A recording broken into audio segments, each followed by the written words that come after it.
안 기자, 정치부 이세진 기자 나와 있습니다. 이제 선고까지 한 40시간 남았습니다. 여야에서 그 탄핵 심판 결과에 대한 정보가 많을 것 같은데 어떻습니까? 취재를 해보니까. 네, 여야 모두 공통적으로 말하는 대목은 있습니다. 한동안 정치권에서 퍼졌던 5대3 대드락, 교착 상태는 이제 아닌 것 같다는 겁니다.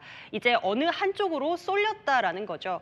어느 쪽으로 쏠렸는지는 극명하게 갈립니다. 여당은 4대4로 기각, 야당은 8대0으로 만장일치 인용이라고 전망하고 있습니다. 자, 근거가 사실 궁금하거든요. 일단 뭐 여당부터 4대4, 그럼 기각이에요? 그렇게 보는 이유가 뭡니까? 네, 헌재는 정치적 판단을 하는 기관인데요. 정치적 상황이 달라졌다라는 겁니다. 홍준표 대구시장은 이재명 대표 2심 무죄 선고가 영향을 미쳤을 걸로 봤습니다. 이 대표가 살아나면서 당연히 윤 대통령도 헌재에서 살아날 걸로 본다고요. 근데 그동안에는 사실 5대3 기각을 주장하더니 왜 4대4로 보는 거예요? 네, 앞서 말씀드렸던 헌재가 정치적인 판단을 할 거다와 같은 맥락에서인데요. 그동안 5대3 교착 상태로 머무느라 결정이 늦어졌었는데 한 명이 기각으로 넘어왔다라는 거죠. 주진우 의원은 5대3이 4대4를 부른다고 표현하던데요. 극단적인 분열 속에서 한 명이 기각으로 이동해서 4대4로 균형을 맞추게 됐다. 인용 쪽을 주장하던 헌법재판관도 4대4가 되자 포기하고 발표하기로 했다는 게 여당 쪽의 주장입니다. 그러면 어떤 재판관이 넘어왔다는 겁니까? 네, 나경원 의원은요, 이 좌파적인 정치 편향성을 가진 이 재판관 4명, 그리고 나머지 4명 이렇게 지칭을 하던데요. 여당 쪽은 이진숙 방통위원장 탄핵 판결에 힌트가 있다고 합니다. 당시 기각 의견을 낸 정형식, 조한창, 김복형, 김형두 이 4명이 이번에도 같은 결정을 낼 재판관들로 주목을 하고 있는 겁니다.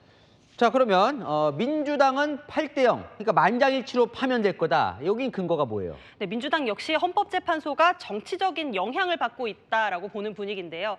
박지원 의원, 3박자가 맞아 헌재가 결론 내리기가 쉬워졌다고 했습니다. 그 3박자라는 게요, 탄핵 찬성 여론, 정권 교체 여론, 그리고 이재명 대표 지지율이 오르고 있다라는 겁니다. 여론이 인용 쪽으로 흐르니 부담 없이 8대0 간다라는 겁니다. 뭐 지금까지 들어보면 다들 뭐 뚜렷한 근거가 있어 보이지는 않네요. 네, 야당에서는요, 오전 11시라는 시간에 주목하는 의견도 있었는데요.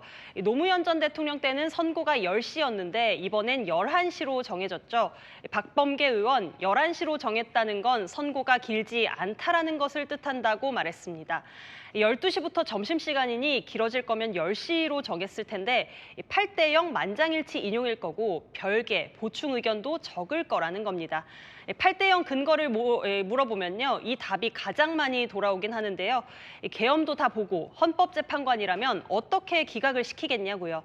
근거보다는 당위를 강조하는 거죠. 자, 그래서 이 기자, 실제로 선거 결과는 어떻게 될 것 같습니까? 네, 저희에게 정치권 법조계에 수많은 정보들이 쏟아지고 있는데요.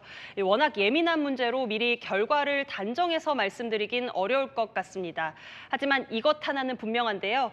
여야가 4대4, 8대0을 기대하고 또 예측하지만 확신까지는 못하는 상황이라는 거죠. 확신했다면 여야가 승복하겠다라는 말을 명확하게 하지 못할 이유도 없겠죠. 또 확신했다면 방금 리포트에서 보신 것처럼 여야가 선고날까지 장외 철야 농성까지 하면서 헌재를 압박할 이유도 없겠죠. 끝날 때까지 끝난 게 아니다. 여야 모두 금요일까지 절박한 이틀을 보낼 것 같습니다. 네, 지금까지 아는 기자 이세진 기자였습니다.